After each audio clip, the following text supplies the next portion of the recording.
Don't you guys love it when the woke eat their own? I guess being a black lesbian isn't enough to protect you anymore. Black lesbian Harvard law grad is censored. Oh my God, not censorship. Oh no, the greatest of all evils, am I right? Unless they're doing it to other people. By blogging site Medium for hateful post saying Transformers should not be allowed to compete in women's sports. Well, I can see why she was banned. Yeah. Yeah, that was clearly a transphobic, bigoted statement. How dare you imply that Women's Plus shouldn't be allowed to compete with regular, like legacy women's, let's call them? Get with current year, Grandma. A black lesbian Harvard law graduate claims she has been censored by a blogging site for saying Transformer women should not be allowed to compete in female sports. Yeah, and I'm sure she's going to expect a lot of sympathy from those of us who've been getting censored for decades. The Monica Harris has said that her post was removed less than 24 hours after posting it on Medium for violating community rules. Yeah, isn't it annoying when you get censored and or yeeted and all they tell you is you violated community guidelines? Man, that sucks, doesn't it? If only people weren't complaining about it for years and you could have fixed it before it happened to you. No, she wrote about the impact of Transformer inclusion on the rights of women and lesbians, but claims that she was told she had posted hateful content. I mean, she has. If it's okay for women to invade and ruin male spaces, why is it not okay to do the opposite? So Harris referenced Transformer swimmer Leah Thomas in the blog and pointed out that former NCAA swimmer Riley Gaines felt she was emotionally blackmailed and gaslit into silence. Uh-huh. Yeah, welcome to the club. The entertainment lawyer said she was shocked to have the blog removed, saying it is a timely subject, and as a gay woman of color, she had a vested interest in the issue. Yet, there is absolutely none of that same understanding for us. As a straight white man, I have a vested interest in speaking out against all the racism and sexism and heterophobia going on out there nowadays. No, okay, I just get censored as a bigot. Oh, okay. These same people that censor us are going to come crying to us when they get censored.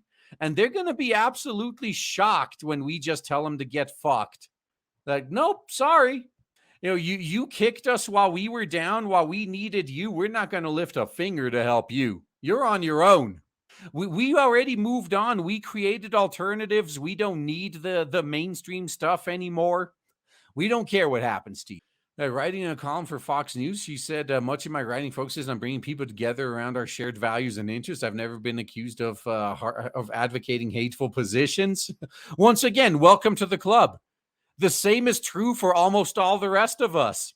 Yet the people on your side routinely call us Nazis and hateful bigots and homophobes and transphobes. Welcome to the club. This incident is laced with many ironies, not the least of which is that I've spent much of my life feeling invisible and not having a voice. Well, guess what? Once the internet decentralizes, all of these, I need to be seen and heard types are going to end up back in that position again. No one's going to tolerate them anymore. Harris, who is on the board of advisors of the Foundation Against Intolerance and Racism at Harvard Law. Yep. What'd I say? They're eating their own. It's funny. Like, the real irony is how she is so intolerant against our Transformer sisters while she sits on the board of the Foundation Against Intolerance. Sure. Yeah, this intolerant bigot. As he wrote in the blog that Transformers need to have their personal choices honored, but the blog hosting website claims that she breached the terms and conditions by claiming the playing field is tilting literally in the wrong direction. That's subjective.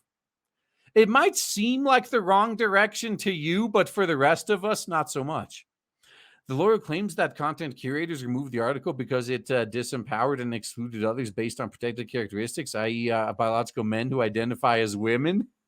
Wow, this bigot just does not know when to stop, doesn't she? Yeah, it's not as funny when you're the one that gets censored for this bogus BS, isn't it? It's all fun and games when it was only happening to us, though. When we were being silenced for racism or homophobia. Censoring for racism is okay. Censoring for homophobia is okay. Censoring for transphobia, on the other hand, no, that's too far. Yeah, fuck right off. Now, she said they had no qualms about disempowering and excluding me, a member of not one but three protected groups, from their community. Now trying to hide behind her identity. Like, you can't do this to me.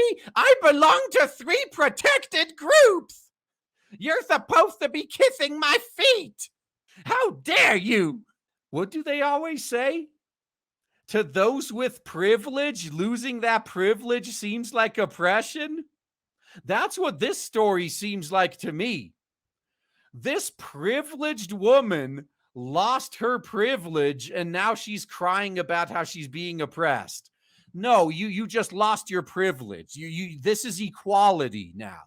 You're being treated equally. Further, I was silent for expressing my belief that inclusion of biological men in women's sports, prisons, and other historically protected spaces potentially undermines the rights and safety of biological women and lesbians.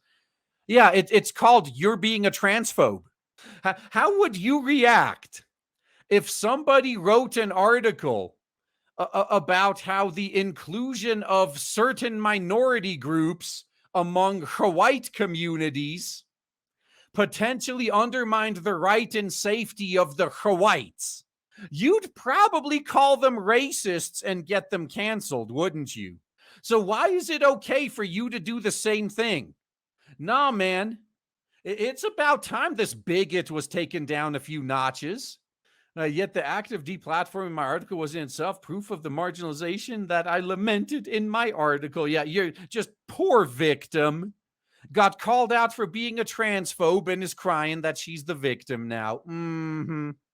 Doesn't see the irony at all. Now, you don't have to be gay, female, or a person of color to appreciate the danger this poses to all Americans. Well, guess what? When we were the ones suffering from this censorship, you didn't see any of the danger then. You cheered it on. Now that it's come for you, you expect us to come save you? Like, you don't understand. They're going to come for you next. No, they already came for me. And you cheered it on. We've adapted to living in this world. You clearly haven't. You haven't let go of your privilege yet. If the boundaries of prohibited speech keep growing, then we can be silenced by anyone who disagrees with us. Yes, I know, right? And the reason that people like us don't care is because we've already been silenced. If this was another story of, oh yeah, we better fight to defend that hill because our hill is next, you might have a point. But our hill is already behind enemy lines. We've already been overrun. We have no reason to fight for you. We have already been censored by people like you. Why would we fight for you? No, enjoy a taste of your own medicine. It's not our fight anymore. You're on your own. Not going to get any sympathy here. So all they have to do is call us hateful, yet if we live in constant fear of offending others, then how long will it be before we're too afraid to say anything? Oh, man. I wonder how many racists or homophobes this person has called hateful over the years. I really do wonder. Her since deleted blog post pointed out that the vast majority of Transformer athletes have experienced puberty as a young male. She wrote, testosterone's effects on every cell in the male body is profound and explains why elite females simply cannot compete against elite males. Wait. I thought women can do anything men can do, but better. Why are you suddenly just going to sweep that under the rug and pretend you've never been saying that? Now's your chance to prove that you're better, ladies, so man up.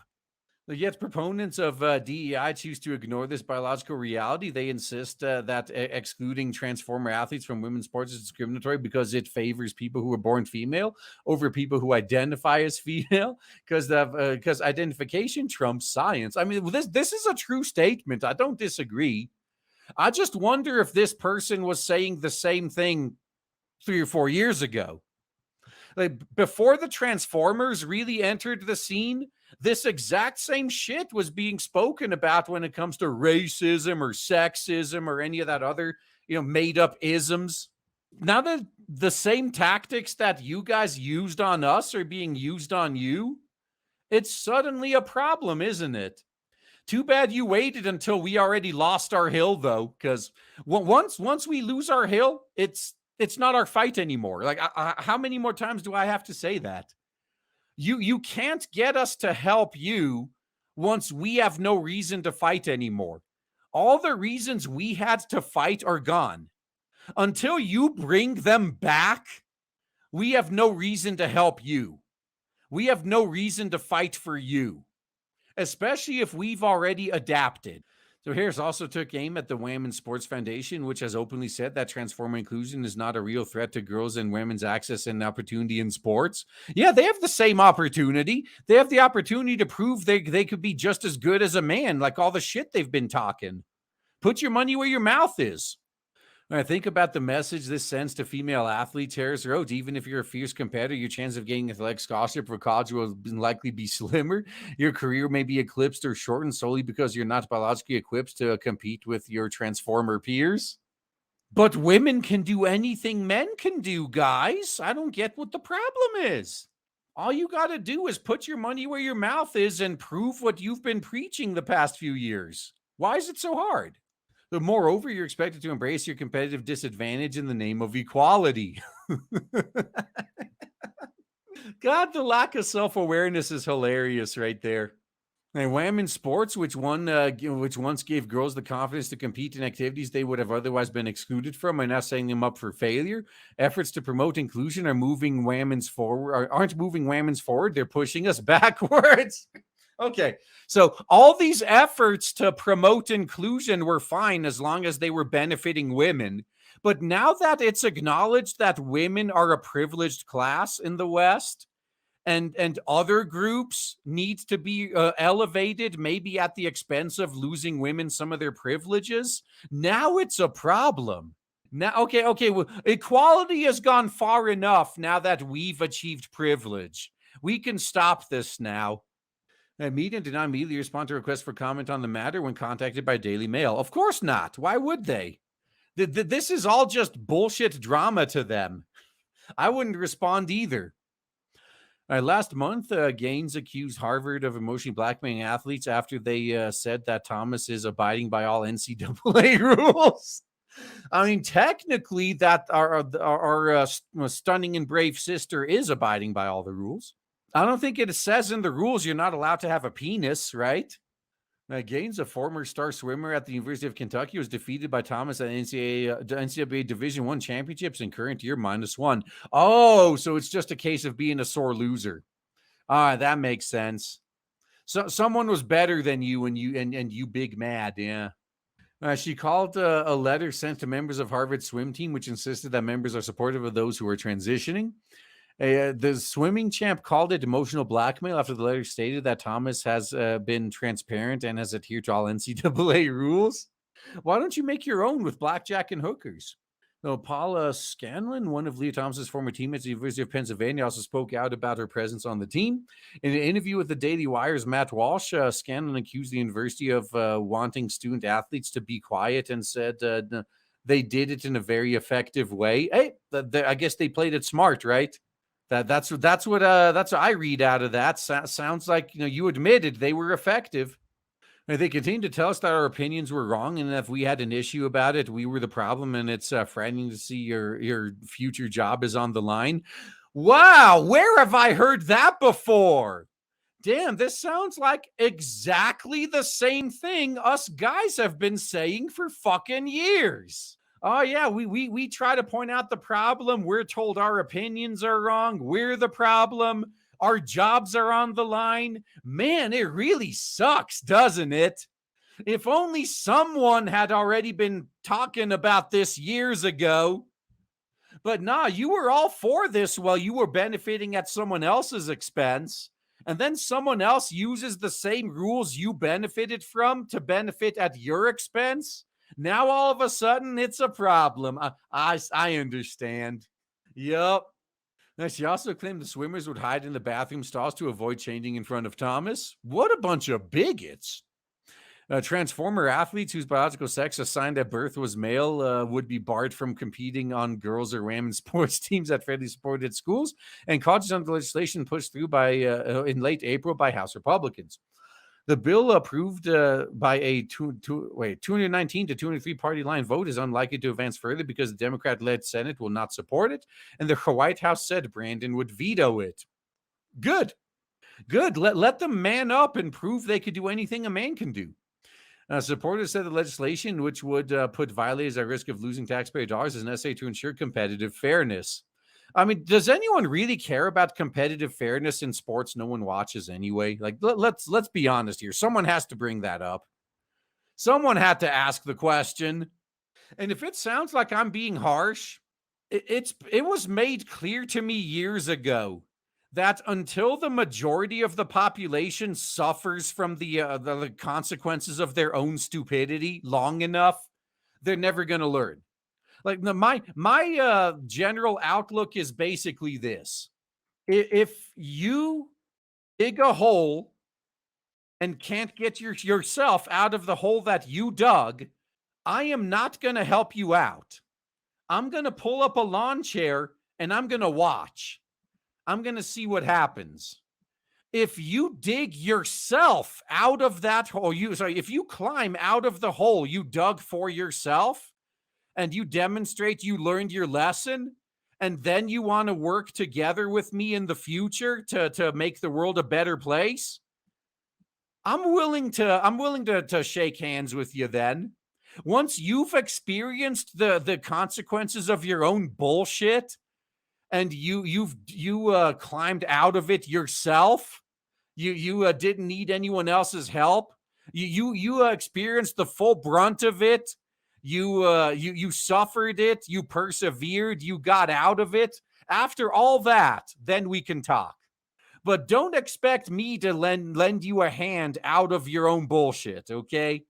No, especially if it's bullshit you've been putting the rest of us through. Whatever happens to you, whether you're able to get out of it or not, is not my concern. That's all on you now. This is what needs to happen for most people to learn. Like, do you really think these people would learn anything if the moment they're in trouble, we immediately come to their rescue? Like, no, the only lesson they're going to learn from that is they could abuse us all they want, and when they need us, we'll be right there to help them anyway. That they could keep kicking us and like a super loyal dog. No matter how bad they abuse us, we'll be there for them when they need us. That's the only lesson they're going to learn if we help them out. No, we need to let them suffer and dig themselves out. That's the only way.